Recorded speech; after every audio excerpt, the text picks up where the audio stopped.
the production of this tonight. This is a one act that I wrote called All Eyes on the Bar.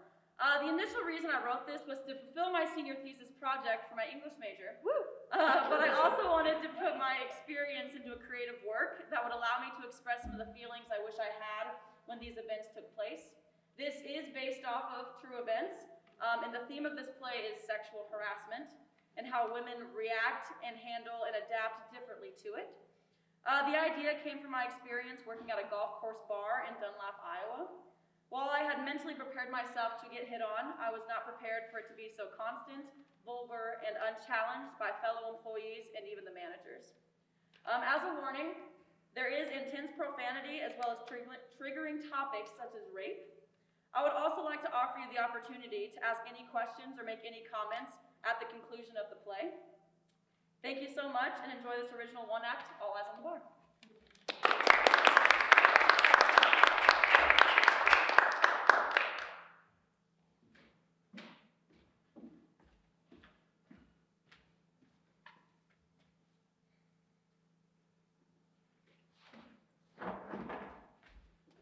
Oh, hey, you must be Valerie. Sheila told me you were coming. This wasn't my first choice for a summer job. Going from one small town to another isn't exactly seeing the world, but I guess that requires money, so here I am.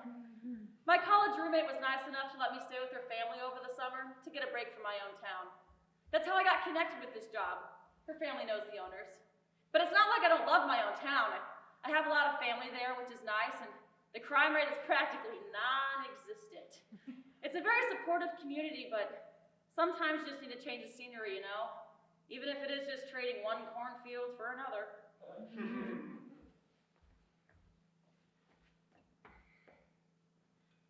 Val, it's nice to meet you. Oh, Lily. My name's Lily. I've been working here for a couple months now. I'm just trying to save up. Oh, for what? I don't know. Something. How old are you? Oh, I turned 18 back in February. And your parents are okay with you working at a bar? Well, they don't really. Oh. Hello, sweetheart. How's business been today? Well, it's been kind of slow this afternoon, but I'm sure it'll pick up this evening for the baseball game. Sure hope it does, darling. You must be Valerie.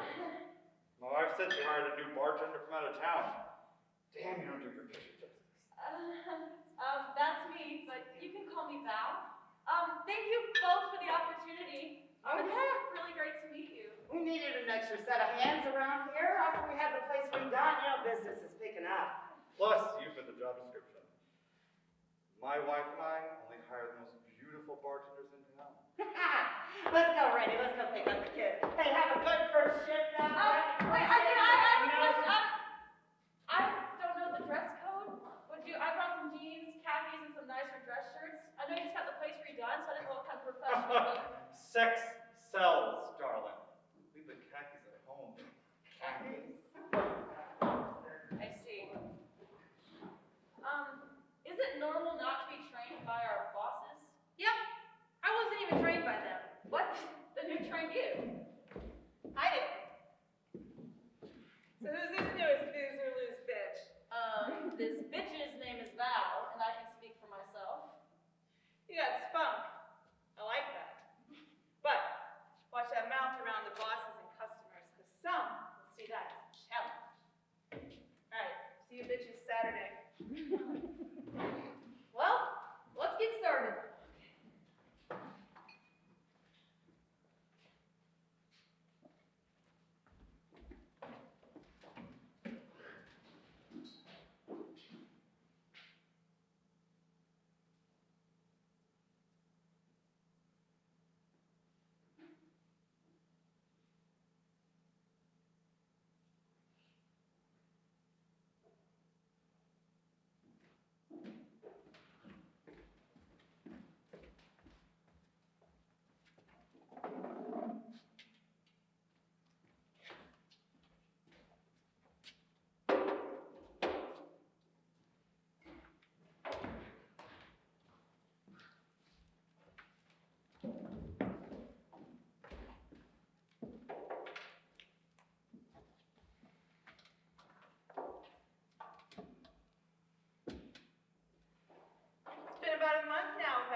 you must be the pretty new bartender all my friends told me to come see. I mean, how am I supposed to respond to that? Oh, yes, sir. I'm indeed pretty and new. I'm so flattered the news of my presence has gotten to the ears of such a powerful and important man, such as the previous owner of this fine establishment. I should just drop out of college now for me to be my new sugar daddy. Can you imagine if you actually said that? Said the wrong thing and you could get fired. On the contrary, John likes a woman with a little bit of bite. He would ignore Val's obvious sarcasm and tell her that she was right. Women don't need to go to school, they just need a man who can support them. That's what I've got. And I'm living the American dream. Well, the only dream I have about America is to get out of it. See the world. Not being stuck in the mud with the thought that serving drunk men at night and getting told that my ass looks good in these jeans is the best that I can do for myself.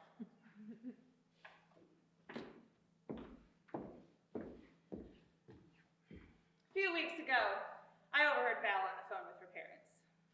Okay, fine, whatever. I was totally listening in, but that's because she had them on speakerphone. She's pretty open with them about what goes on around here. Not that I'm surprised with her self-righteous attitude. I overheard her mom tell her that she didn't have to put up with this treatment and that she could come home and work the family business. Of course she has a family business, and yet she comes here with her big mouth poking holes in our way of life, telling us what's right and what's wrong. If you ask me, she just needs to grow thicker skin. Her parents aren't doing her any favors by filling her head with the notion that her skinny ass and ripped jeans can somehow change anything. I used to think that way. But 20 years here changed my mind. Made me tired.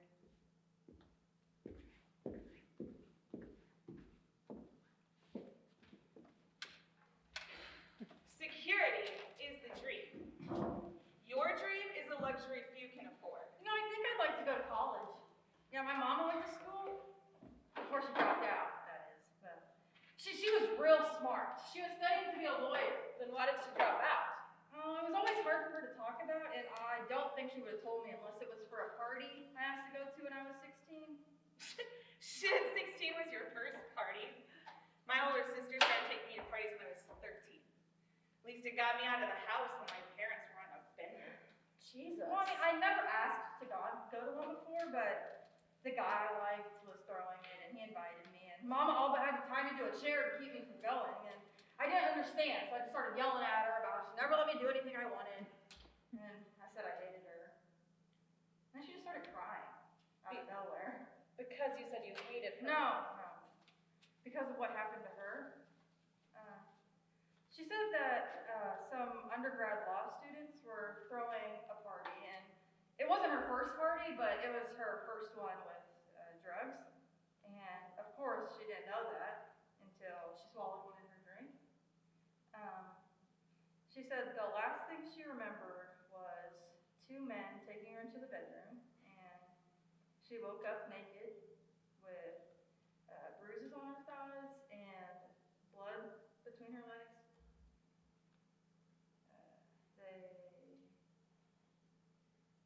They raped her. No wonder your parents have kept you so sheltered. Well, I mean, it's just me and Dad now. Cancer. He thinks I'm working at Rusty's bowling alley, and I used to, but Randy came in one day and saw me working and offered me a job here. But said I'd make a lot of tips. This is a small town. Surely your dad has heard people talking about you working here, or can go to the bowling alley and see you're lying to him. I mean, he wants to believe me, and as long as I'm bringing home enough money to help pay the bills, he doesn't question it. Yeah, well, this is the best job a woman could want, if you ask me.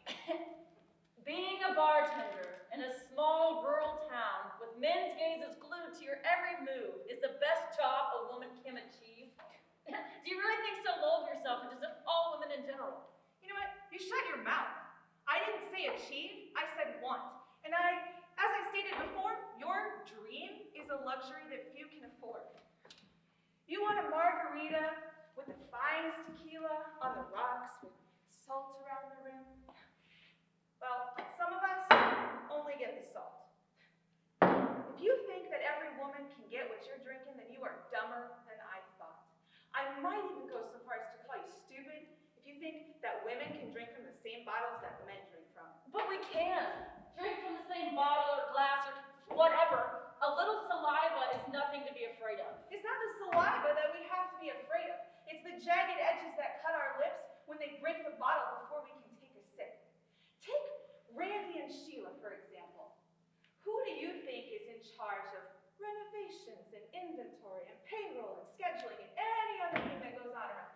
Sheila. Bingo. Sheila does it all. And all Randy does is leave her that stanky-ass flat beer at the bottom of the bottle that nobody wants. And then, when there's a complaint, he leaves her to bleed all over the broken glass the next time she goes to take a step. But that isn't always the case, though. Yes, it is. It's how the system works. We can be doctors and CEOs and lawyers like Lily's mom and still be fucked over and abused by men who don't do shit. Jesus, just by being men, they will always be above us, no matter what we accomplish. That's why this job is perfect. It's not flashy, but it's honest. No false sense of importance or intelligence. My name is beautiful, sweetheart, and love. And that's all I am. And soon you'll realize that's all you'll be too.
Make sure to use the new sanitizer Sheila brought in yesterday. All right, thanks.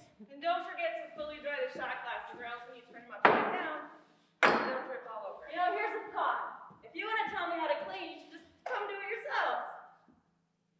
Yeah, that's what I thought. Now. Sorry.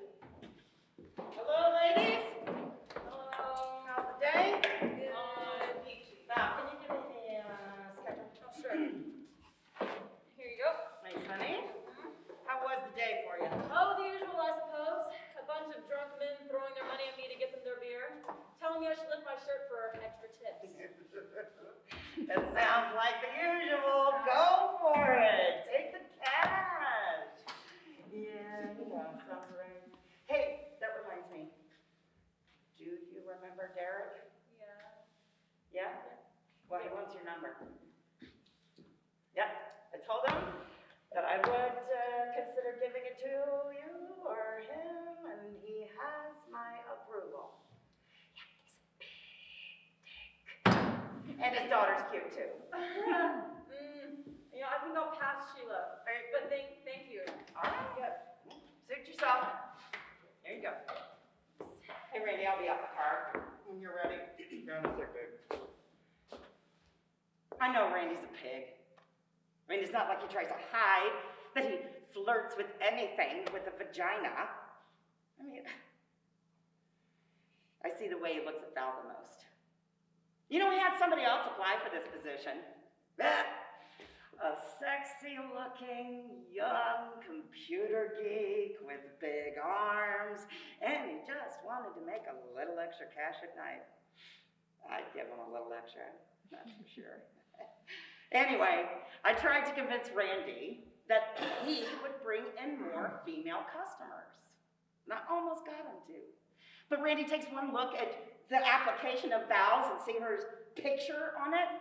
I've got no shot. I can't leave. I don't know if it's my kids keeping me here or some sort of fucked up sense of loyalty that I feel towards Randy. I'd be just fine on my own. owning and running my own bar, banging my own computer man in the liquor closet after hours. Hell, I bet I wouldn't even have to wait till after hours. I could go get him right now while Randy is distracted with the bartenders. Food on the stove, beer in the fridge.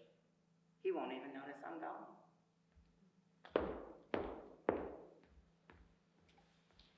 Hey, beautiful. Hello, Randy. What can I do for you? That's a dangerous question to ask, sweetheart. I actually need to talk to you about something. Did I do something wrong? Nothing wrong, really. Just about the incident the other night. Oh, are you talking about when you asked if I wanted to take a body shot off of Matt, whose wife was right next to him? Yep, that's the one. Listen, it was pretty embarrassing that you said no to your boss, and that you rejected Matt who has a thing for you. Randy, he's married. And the thought of taking a body shot off of him makes you want to throw up. Of course I said no. I don't give a rat's ass if he's the most disgusting man on earth. We want our customers happy and they keep coming back. Your job is customer satisfaction. If you aren't committed to that, you won't have a job here much longer. Glad we got that cleared up. See you later, darling. Just take the body shot, Val. You know, it's no big deal that he's married or that sweat is permanently infused with the smell of vodka. Well, I've done it and it's not that bad. You know what? Just go to hell, Randy. I bet he has done it. And I bet it's the most action he's gotten in years. Oh, Randy, you're back. What? Kidding, smartass. Not so snarky when the bosses are around, are you? Maybe I should be. Well, if you'd like to be unemployed, be my guest. But seriously though, why should we have to put up with this shit? Did Lily tell you what happened to her the other day? No, not that big deal. Of course it was. What happened, Lily? You weren't supposed to tell anyone. Keeping your mouth shut or mine won't change what happened. Fine. Alex and his friends came in the other day. Alex's friends say and do dumb shit all the time. It wasn't his friends. It was Alex. I mean, Alex was a couple years younger than me in high school, and I mean, I always felt comfortable coming out from behind the bar to deliver him his drinks. And I was taking him his beer the other day, and he said if I kept delivering to him all night, he would go down on me. That they all would. I didn't know what to say, so I just laughed a little awkwardly, and I turned around, and when I turned around, I felt him put his hand on my ass. He just kind of left it there. And then he just slipped his number into my butt pocket. You didn't tell me he touched It you. was embarrassing. And what are your thoughts, Jay? That we should just be okay with this? Well, it happened to me at a young Which should never happen. Normalize this all you want, but I don't believe you're okay with this. You shouldn't have to be okay with this. I wish I wasn't okay. Do you think I want to be okay with this? I have closed off everything about myself. I thought I was protecting myself, and maybe I am. But I also became exactly what they wanted me to be. Cold, compliant, and quiet.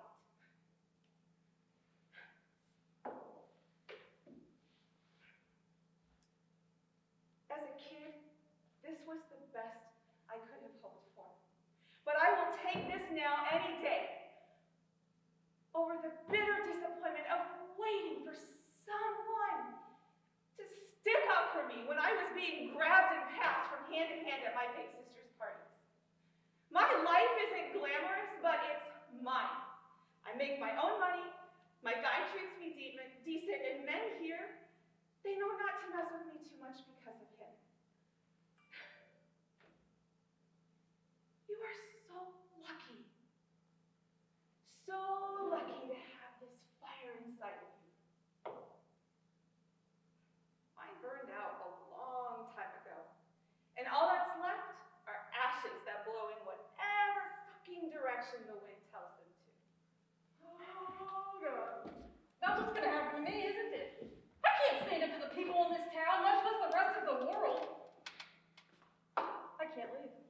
You'd be the only one keeping yourself here, Lily.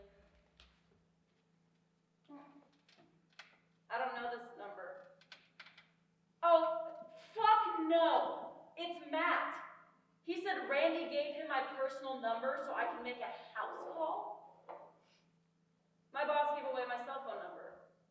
To a married guy. I can't believe this. You know, actually, I'm surprised it didn't happen sooner. He's testing me, and I'm gonna fail. What do you mean? I mean, I'm not going to Matt's house. I mean, you could tell him to leave the money outside and to leave the beers at the door. You know, that'd be a good idea if drinks are what he actually wanted. Customer satisfaction above all. Jade, has Randy ever had you make a house call? A few times. They're not gonna do anything to you, Val. Just look you over, make a couple comments, tip you good. That's the thing, I'm so fucking tired of being looked at. They don't even try to hide it. I will make them a drink and I'll ask about their family, and they'll answer to my boobs. You know, I think that they think if they stare hard enough, they'll gain x-ray vision to see through my shirt. You know, That has to be it. it's exhausting. It's like I can't even relax or stop smiling because someone is always looking. And if I stop smiling, I won't make as many tips. And tips is where you make the money in a job like this. So, I never stop smiling. I hear you, girl.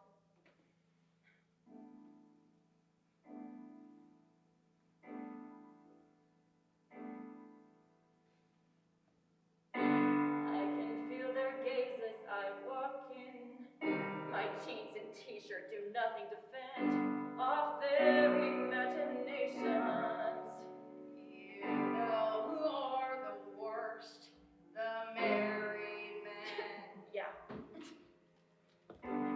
Ladies, you know how it goes. Men will be men. We have to accept it for what it is. Don't you see that's the problem? We are expected to accept it, but not anymore.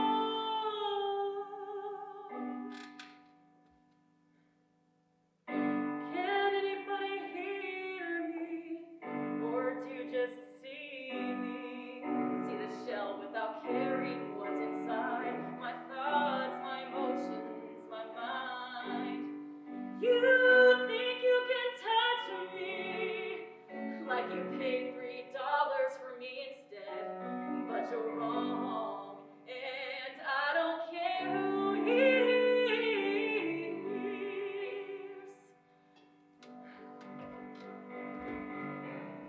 I've worked here for years now. The same people day after day. And still my name to them is beautiful sweetheart love. Just shut the fuck up. Mom told me to be careful. She even said as she died, the world is a dark place to be. Dangerous, hurtful, unkind. Full of, I'll take one shot, please, at your number. You can have one, but not the other. No!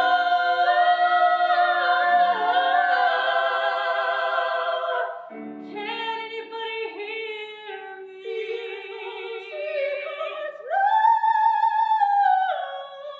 Or to just see me? Mom told me to be careful. See the shell without caring what's inside. My thoughts, my emotions, my mind. You think you can touch me like you paid $3 for me instead, but you're wrong, and I don't care who hears.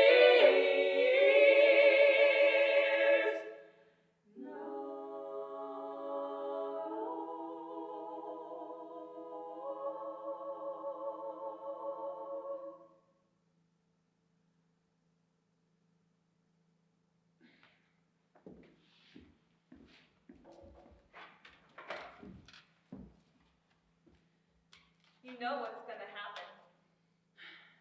I know.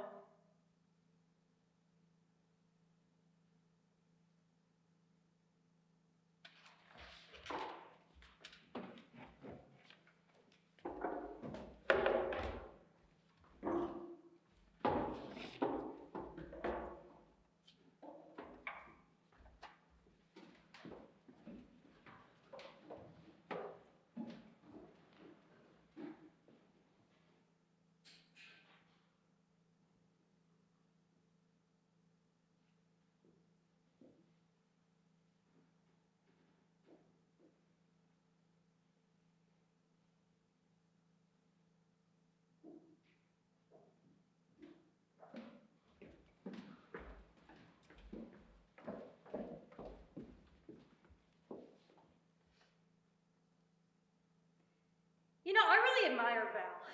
She doesn't seem to be afraid of anything. I would be afraid, though. I'm afraid for her. For me. It's dumb to be afraid for myself when I won't even be the one telling Randy off. But I am.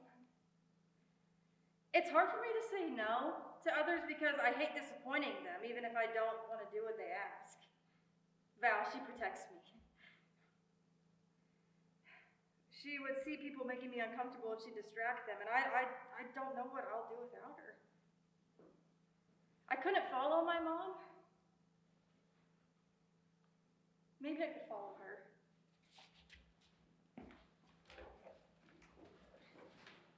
Hey, Lily, I need you to grab 2 bottles of whiskey out of the back. My buddy just got divorced. I'm ready to toast to his freedom from that loudmouth bitch. What kind of friends would we be if we let him celebrate alone? Randy, that's my sister you're talking about. And every time she opened her mouth, she immediately got on my nerves. Kind of like what you're doing right now. If I want to hear yapping all day, I would have married Tanya instead of you. We both know she had the better goods. Hey, speaking of goods, Belle, I need you to go change into this. Are you kidding me? This doesn't even cover my ass, Randy. Consider it making up for Matt's hurt feelings when you didn't deliver to him last night. And you disobeyed me. You'll change into that if you want to keep your job. Besides, I'm doing you a favor, sweetheart. I can personally guarantee big tits for you tonight. Oops, I mean tips. Oh, and there's a pair of heels in the car that John wants to see you in. Sheila, go grab those so Belle can try them on. You know, fuck you! What the fuck you just say to me, bitch? Fuck you. You know, fuck this outfit, fuck those shoes, fuck your friends, and just fuck you! You know what gets on my nerves, Randy? Pricks like you who think they can get away with doing or saying anything. And you know what? Maybe you can. Maybe me saying this to you will just leave me without a job. But at least I'll have a story to tell my friends back home. And that story won't involve me shoving myself into some ridiculous outfit to please people that I don't give a damn about. And I sure know that they don't give a damn about me. You know, I kept quiet because I didn't want to be rude, and I hate confrontation. But you're the fucking boss. You're supposed to protect us. But you put us right in the car's way with you at the wheel. And you're just as bad. You don't speak up for us. But how could you when you don't even speak up for yourself? You're smart, Sheila. But you let him believe that you're anything but. I'm not mad at you. I feel sorry for you and everyone else that is stuck in this town. But this feels so wrong. It is wrong.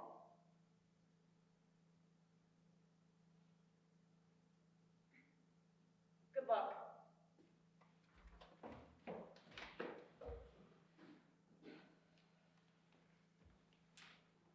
This'll fit you just fine, darling.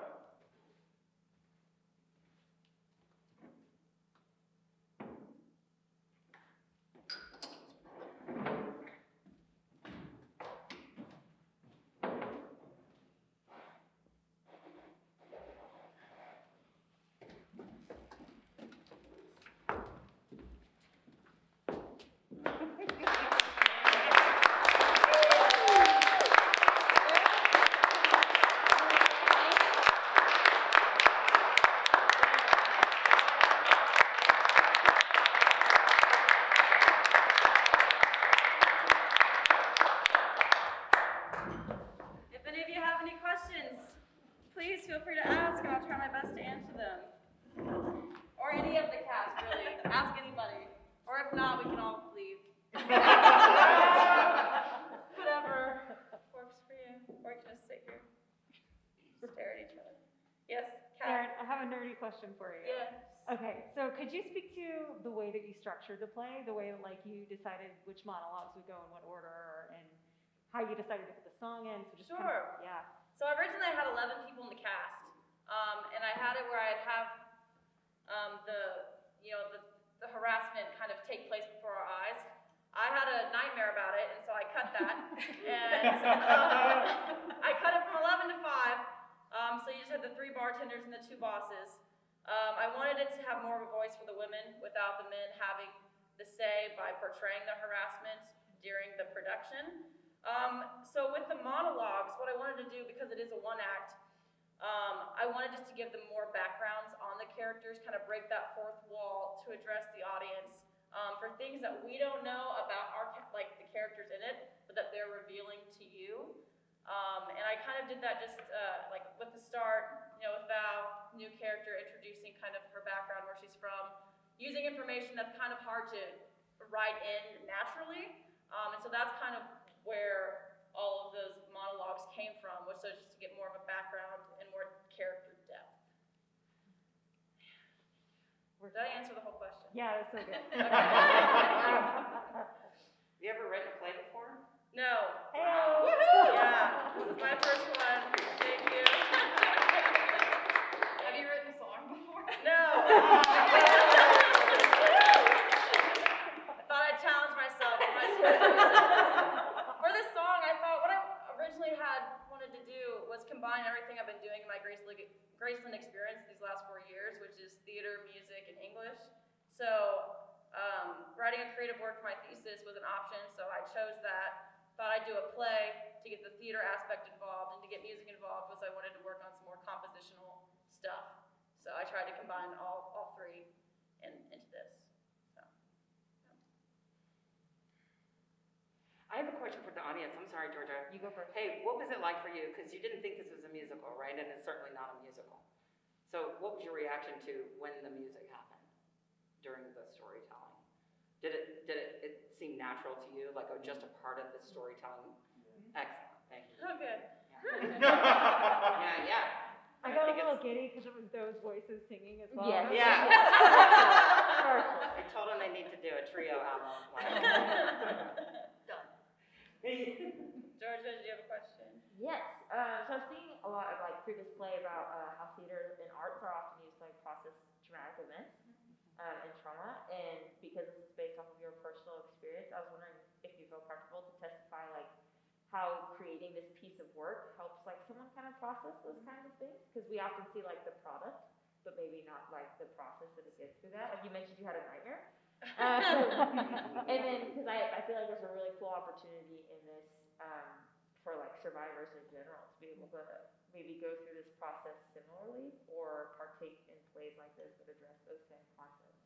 I was really angry about kind of what happened this summer, and by writing it down and structuring it in a way where, because it didn't end like this at my summer job. I didn't say anything, I left the job, and that was it after, the summer ended.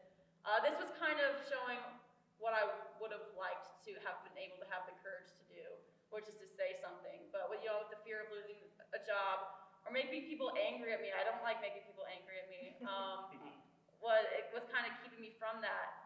And the sad part is I'm still kind of afraid to share this and post it publicly, because people that I worked with at the bar, they're friends on Facebook and whatnot, they could definitely see it. I said where I worked. I just didn't want them to have negative thoughts about me, which is part of the problem, where you care about people's thoughts that have already done you dirty.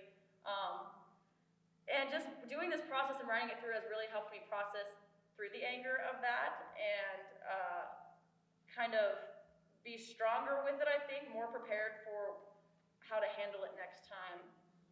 Hopefully I can be stronger than when I was last time. I think this kind of is the first step in me to do that, is to write this and put it and make it a public thing, because usually I keep quiet about that kind of stuff. So we'll see where that takes me, because unfortunately it's not going to stop.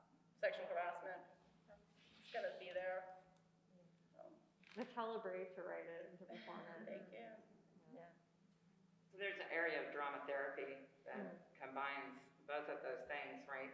But this also, if you write it down and it's at least partially fiction, it provides a safe space to talk about it, a container where it doesn't have to spill over into re-traumatizing people, right?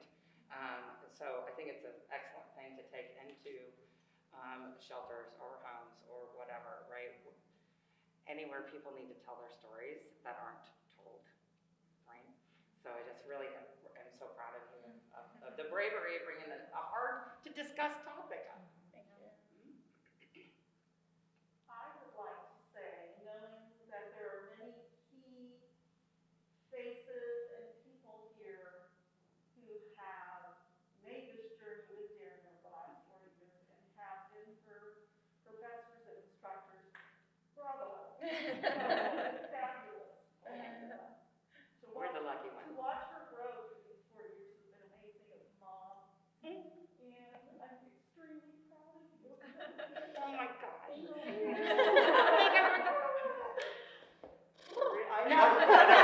Now that we're all crying, that's great. Thank you, Jacob. I want to ask a question of my actors, actually. I'm not ready. Just how it felt to say some of these things. Professor Dr. Blessing. Yes, Felt great. Felt great. Natural. Poured out of my mouth. Dr. Blessing mentioned to me that she's usually not cast as somebody that's, and I didn't mean to villainize Jade at any means. She's just another example of somebody worn down by it. But it's a character that she says she's never really had the chance to play for, and I'd kind of like to hear what it's about, your experience with it. Well, it's a lot of fun. but it was also gross. I mean, because, you know, you recognize elements of Jade, just like you said, where, you know, like to have the gall and the gumption to respond to it and stand up to it is challenging, especially for, you know, people like myself who were raised as a people pleaser, and you don't want to offend people and you don't want to upset them, and yet there has to be that line drawn. And so you know, I think with Jade, I spent more time kind of focusing on how she clearly has had a lot of these experiences in her past, and she kind of epitomizes the woman who is just, yeah, like you said, she's beaten down by it, and she's just accepted that this is what it is, and you know what, we just need to go with it because we all need to go on with our merry lives. But it feels gross to accept that. Stephen, I'd also like to hear from you. We all would like to hear. Well, I mean, it was very uncomfortable, just like Dr. Blessing said, that feeling of feeling dirty.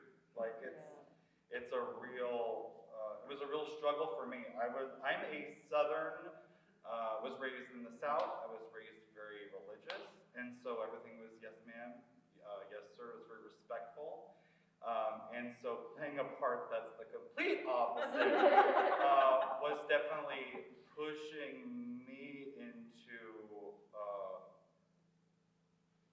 just a different level that I wasn't comfortable with. Like, he's so horrible. Like, and the problem, I think, is that there are people out there who are like him, who are him, and it just makes me angry that that kind of person can exist in a world in the 21st century. Like, it just blows my mind that that's actually out there. So it was a struggle. It was kind of fun at times. Like, I can't say it wasn't, but it was difficult. Kenzie or Tracy, do you have anything you want to say? Well, playing Lily, who's like a young 18-year-old girl, it's hard because she's just so young and she's experiencing these things, and because of what happened to her mom, she feels like, I don't know, that it's okay for the same things to be happening to her like it is for her mom, and it's not. And like not being able to say no is something that I too struggle with sometimes because I don't like disappointing others, which is similar to my character. Yeah. But it's something that we need to learn to do because you'll get yourself into some bad situations. But it was hard to play the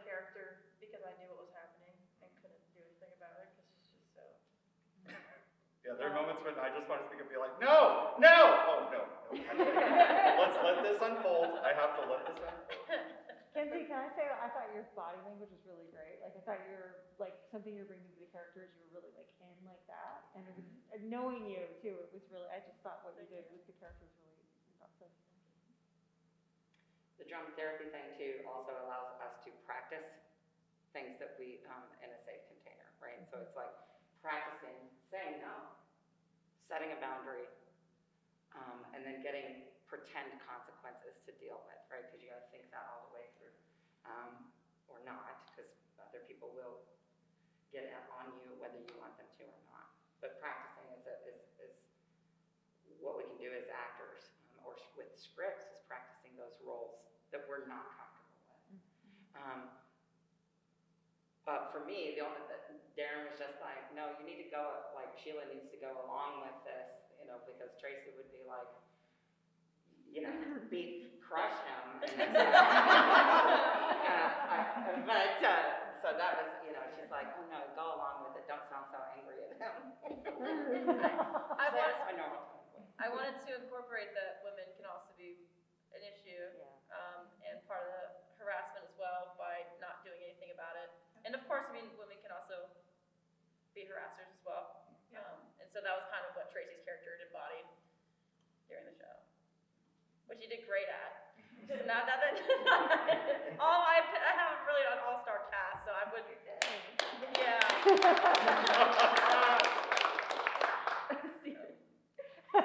Is there any other questions?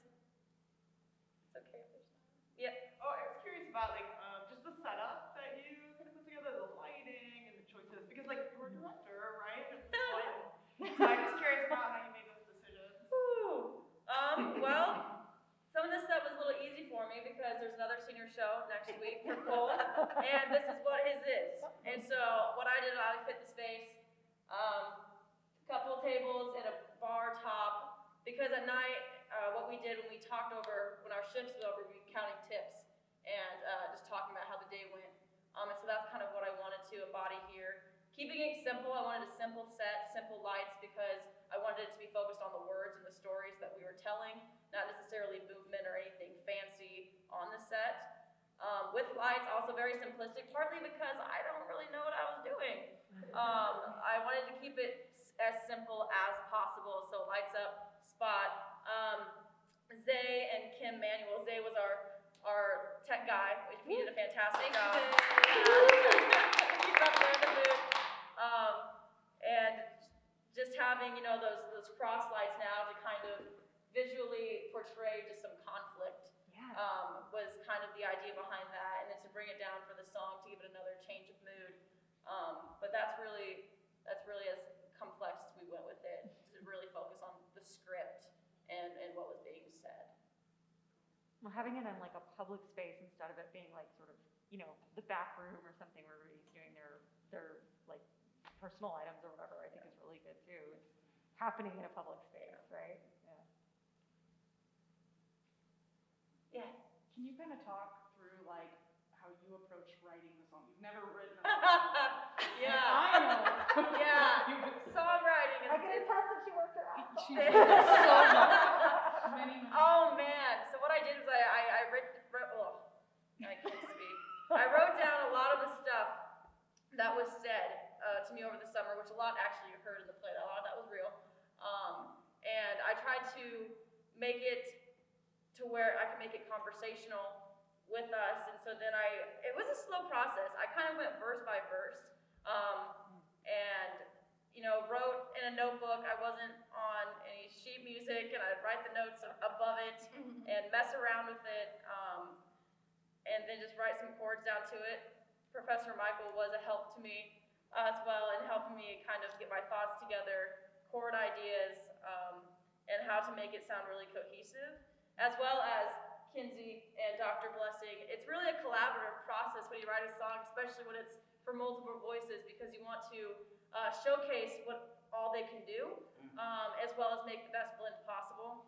And so we would just have sessions where I'd be like, hey, I have an idea to record here, we play it, all right, new idea. And so I originally tried to use, you know, the software we have in our amazing computer lab to write down all the notes and rhythms for the singers, and we get to the first session, I'm like, I don't have anything for you but this notebook with some notes on top of it. And so we ran with it. We ran with it, and I had Professor Ergo. He laid down a track for us, which is what you heard tonight. Allowed us to sing in the space, and it was a long process. I didn't think it'd take so long, but you know, it took me about 8 months. And maybe if I didn't procrastinate, it wouldn't have been as long. Stop it. Well, it's not like we had to do a recital or finish your piano During proficiency. softball season. Yeah, okay. But it's a process. You had basically a finished draft of the play in like January. Yeah, I did. That's true. Yeah, the draft was pretty much done, but the song was the most stressful for sure. For sure. Well, it's an interesting style of music too, yeah? Because it's like, you can't like sing along with that, right? So it is really kind of I don't know, like a Dialogue eerie sort of way into the inner thoughts, you know? That's not the right word, but something that's not traditional, right? Made you listen, right? I hope so. And the chords at the end, stop it! You can't get them up, right? It's just like,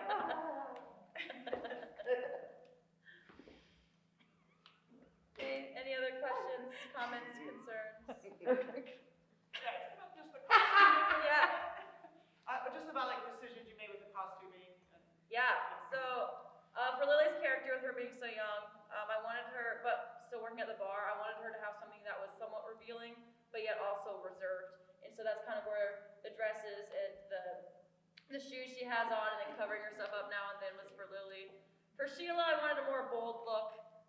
You know, she's in charge here. Same with Randy, being in flannels and jeans and the shoes. That's what my bosses wore. And so just kind of keeping that and embodying that within them. For Jade, she doesn't really give a shit, and so she's all about sex sells, and so she showed it. She did great at showing it. She looked amazing, and so that's kind of where I wanted Jade to be, and something that she felt sexy and comfortable in. And then for Val, I wanted something a little in between. Something, you know, with the ripped jeans is something like it's not, you know, a traditional workplace type of thing, but she didn't want to take the sex sells too far. But yeah, you know, I still have a little cut in the shirts here, but still crisscrossing and never revealed too much. But yet I didn't completely, you know, cover everything, which I, you know, because when I worked there, that was something that was said. My boss said sex sells, and so you would wear more revealing clothing because you knew you'd get more tips, and so you're just trying to work a job, trying to make the money, and so. For my character, I didn't want to go as far as I might have when I worked there, but still show that Val was kind of giving in to the process throughout the play until the end. So, that's, yeah. in many situations, it wouldn't have mattered. Yeah. And then just quick costume changes. You don't have much time in a one act, so just change the top. It's a new day. Put a cardigan over it. It's a month. So, yeah. It's a good cardigan. Take it.